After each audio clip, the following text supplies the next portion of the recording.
Hey guys, welcome back to my channel, Raven's Crochet. My name is Sarah, and here's my furry feline Raven. Say hi, Raven.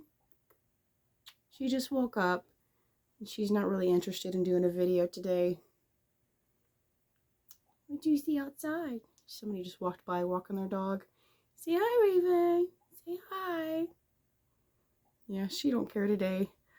My voice still isn't back yet, but I'm feeling much better. Those of you who follow me on Facebook, I think I shared the post here on YouTube too. I'm just getting over a cold virus. I've been out of work for like a complete week, having a call in every day. And yeah, I still don't have my voice back, obviously. But I have a few projects that I've finished that I wanted to share with you guys. It's Saturday, I'm recording this, by the way. I will be going back to work tonight since I have my energy back. I'm just, you know, I still have a cough that's going to be lingering and waiting for my voice to come back. But I'm pretty much all better. Still taking medicine, of course. Doctor prescribed me some medications and everything, but the medicine that really works for me the best is Mucinex D. It's not over the counter. You go to the pharmacy and ask for it. You don't have to get a prescription. You just go to the pharmacist and ask for it. It's in an orange box. I get the Equate brand, but it's Mucinex D. It kicks the cold's butt big time. If I don't take it, I can have a cold for up to 3 weeks.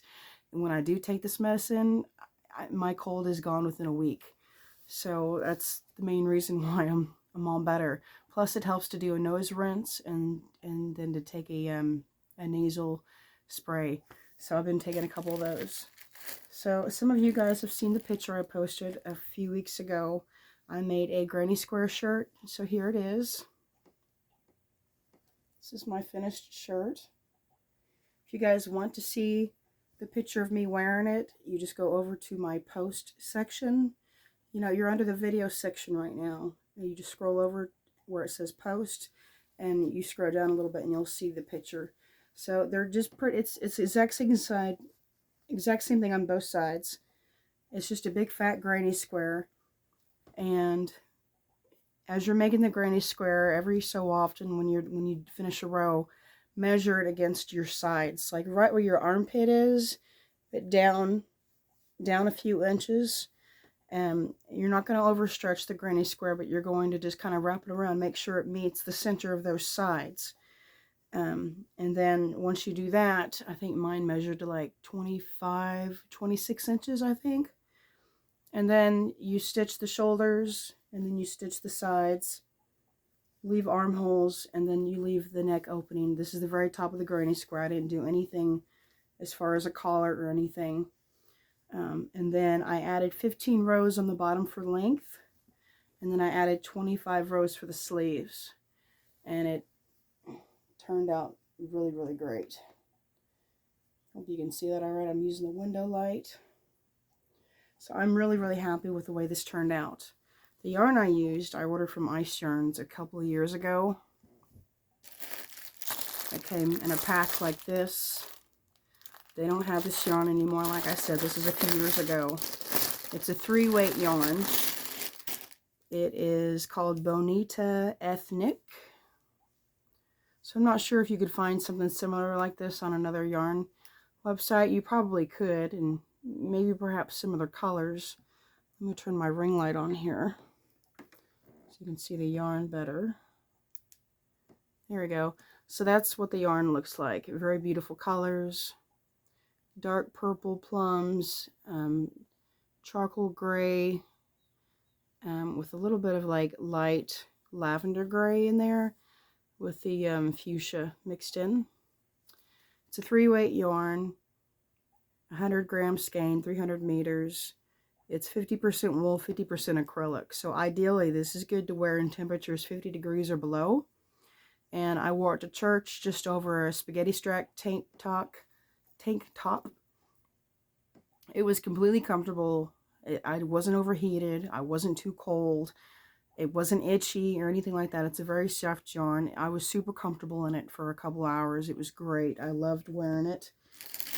It's just ideal to wear when it's 50 degrees or below. Excuse me. I recently found a crochet cross tutorial.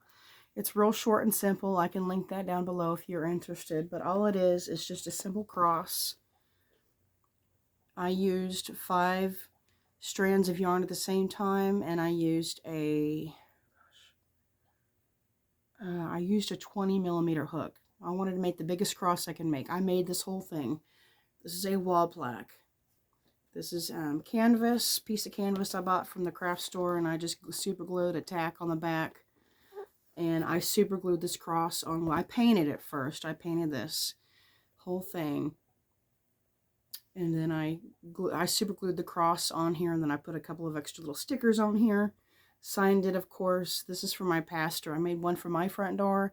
I made one for my best friend at work. And this one is for my pastor at church. So I'm excited to give this to her. I think it turned out beautiful. I used 3 strands of plain white yarn with the iridescent thread going through it. And then I used a strand of a multicolored yarn. Gives it pops of color. And then I used a strand of eyelash yarn. So that's where you get all the fuzzies from. And the eyelash yarn, it's just, I don't even know I don't know if I have any up here. Let me see. Here we go. Here's the yarn I used. So just some plain white iridescent yarn with the sparkles going through it. It's like 97% acrylic, 3% metallic lyrics. And then I used the yarn I picked up from Hobby Lobby. I love this yarn. It is my favorite, one of my favorite yarns because it's so super, super soft. The name of this yarn is called Blossomopolis. There's the name. Blossomopolis. There we go. Blossomopolis. And you see how it's got a lot of white in it, and it has a gentle pastel color mixed in. So I think it's beautiful. And then here's the eyelash yarn. It's just my leftover skein. I've made like 3 of these crosses so far, and this is what I have left, and that's what it looks like. This eyelash yarn is so much fun to use, even if you use it by itself as a table runner or something like that. It's really nice to make. So 3 strands of this, 1 strand of the color, 1 strand of the eyelash yarn, and I said 20mm hook. It could have been a 16mm hook, but either way, it's a big hook. And yeah, that's how it turned out. And I love it. So I will link that tutorial down below. It's just a real simple short tutorial. She goes nice and slow, very clear picture, easy to follow. And it was like maybe a 10-minute video. Excuse me. I used to go through these cheese balls all the time. Like about 3-4 years ago, I went through enough of these to collect about 10 of these barrels and wash them out real good. That's perfect for your yarn scraps. You got kids in the house, get you a cheese ball barrel, save the container for your yarn scraps. A couple years ago, I could show it to you guys again if you're interested, but a couple years ago I did upload a video on my cheese ball barrel yarn storage caddy. I literally duct taped, how many of them do I have here? It's sitting right here next to me. 6, 7 cheese ball barrels I duct taped together. 1 in the middle, 6 all around, so it looks like a flower. And it's completely duct taped all together. And I used a solid color duct tape to go around the edges and keep the purple lids to close them all up. And then I have a round cushion that sits on top, so I use it as an ottoman storage caddy for scrap yarns, and my cat loves to sleep on it. It's her little nesting grounds whenever she likes to sleep in here. So save your cheese ball barrels. These are great. I had 3 of these completely filled. This is what I have left over. I have 3 of these filled up completely with these little balls, yarn scraps. And I made some reusable grocery bags. So I will show you those. This is all scrap yarn. I didn't color coordinate or anything. I did want to use similar colors on the bottom and the top to help coordinate that. But it's primarily just randomized scrap yarns. So here's the first bag. And I'll explain how I made these when once I show them all. So there's a little bit of green, or a lot of green in the bottom, and then I put a little bit more green in the top and the handles a little bit, so it kind of coordinates some. And then I have these ribbon tags that I made myself. I just bought a spool of ribbon, cut them, and I wrote Raven's Crochet. On the back I have a heart, and then I just got these little plastic snaps that I crimp on. So this is the first bag I made. The second bag I made, this is a handmade pattern. I didn't follow any pattern. I improvised. I did this all on my own. I fell in love with these projects. Second bag I made, all scrap yarn. This one, it was mostly purples and other colors with purples mixed in. So every strand, every scrap yarn in this bag has purple in it, except for the bottom. It kind of coordinates a little bit because there's, you know, the pink and then a little bit of pink in here. And there's even a little bit of pink mixed in this rainbow color here. So that's the second bag. And of course I put my tag on there. And the third bag I made, so much scrap yarn, I just had to make a third bag. Here's the third bag. Third bag. So this one coordinates too. You see it's got pink here, a little bit of pink here. So light pink, medium pink, hot pink. So kind of like almost cascades of different pinks. And of course I had to put my tag on it. So these are reusable grocery bags, or you can use them as a purse. I took mine to the doctor's office yesterday. I had a file of paperwork in here I needed for my leave of absence. A small yarn project, of course, my wallet, bottle of water, thing of tissues, just little things you would need to take to the doctor's office, maybe a book to read in the waiting area. Excuse me. So bag number 3, bag number 2, bag number 1. So I'm in love with these bags. One is for me, of course. One of them is for a co-worker at work, and another one is for a church friend. So I'm excited to give her one of these. So now I will explain the bag. This one's my bag. This is the one I chose for myself because I love purples, right? So you start at the bottom. You're going to use I used 3 strands of yarn at the same time. 3 strands. And I used a 10mm crochet hook. It's a little tight. I was always dropping stitches because the neck here isn't as big as you really would want it to be. If you prefer, you can use a 12mm hook, but this 10mm worked just fine. It's a little hard on your hands because, you know, 4 weights times 3 strands, that's ideally you'd want like a 12mm hook, because 4 times 3 is 12. So I think next time, excuse me, I may use a 12mm hook. It won't be as hard on your hand. But I really wanted tight stitches since I'm using this as a bag, reusable grocery bag. And grocery bags can get torn up easily.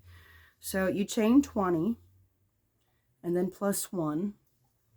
And then you crochet, I did 3 half double crochets. Okay, usually like when the pattern tells you, if you're following a pattern, you chain the row that's needed for the pattern, and then it'll tell you to chain 2 and then half double crochet in the first chain. I chain 1 and then half double crochet in the next chain, because that way that creates a tighter stitch. There's not as much of a gap. So chain 20 plus 1, and then I did a half double crochet in that first chain all the way across. And then as soon as I get to the ends, you know, you chain 3 half double crochets in each corner, and then you keep going around. Well, instead of going through your basic front loop and back loop, I went down half a stitch. I went back a little bit to gather more fabric to make the bottom more bulky and more stiff, so it can withstand more weight. So like you get a bottle of cooking oil, a bottle of milk, you know, stuff like that, so it would be more durable. And then I went around this 4 times. 4 rounds for the bottom. So you got your starting chain in the middle, go around it a completed number of 4 times. So then you got like 7 rows all the way across, and then it makes your bottom wider a little bit too, because like there's my chains right there. So with every row, it extends the length of your bag. And then I did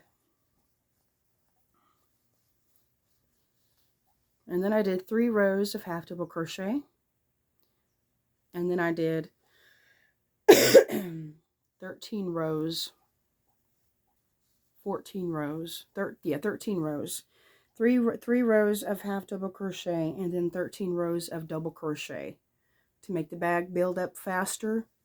And plus it doesn't need to be as durable along the sides as it does along the bottom. And then you put some stitch markers on 2 sides of each bag to mark where you want your handles to be. And I chained 30 and then joined. And then I did half double crochet back, and then I did half double crochet back. So I started the handle here, chain 30, join, half double crochet each stitch, join in the next stitch, half double crochet in each stitch, join in the next stitch. And then I continued around the bag with half double crochets to tie in the half double crochets in the bottom. And then I did the same thing to the other handle, chain 30, join, half double, and then I join in the next stitch, half double crochet, join in that next stitch, join in that next stitch to build up your next row, half double crochet, join, continued around, half double crochets, and then once this handle was already completed, of course, half double crochet along the handle one last time. So there's 3 rows in each handle of half double crochet, because you chain 30, that's not even a row, that's just the base stitch. I went back to half double crochet, that's the first row, went back to the half double crochet, that's the second row. Then I continued around the side of the bag, and then when I just did a final row of half double crochets around the whole entire bag, that ended up with 3 rows on each handle. So I hope that makes sense to you. And then let me see if I can find the end. When you meet your end, half double crochet, single crochet, slip stitch, and then I cut my yarn and sewed in the tails. So it doesn't even really look like I ended there, and it blends in nicely with the bag. And then you can put your tags wherever you want to. I just decided to do it right in the middle on under one handle, and that's the bag. Of course, they are washable. I would do like a light, gentle wash or a hand wash, mild soap, lay flat to dry.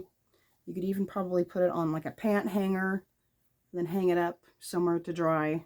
That's probably how I would do it.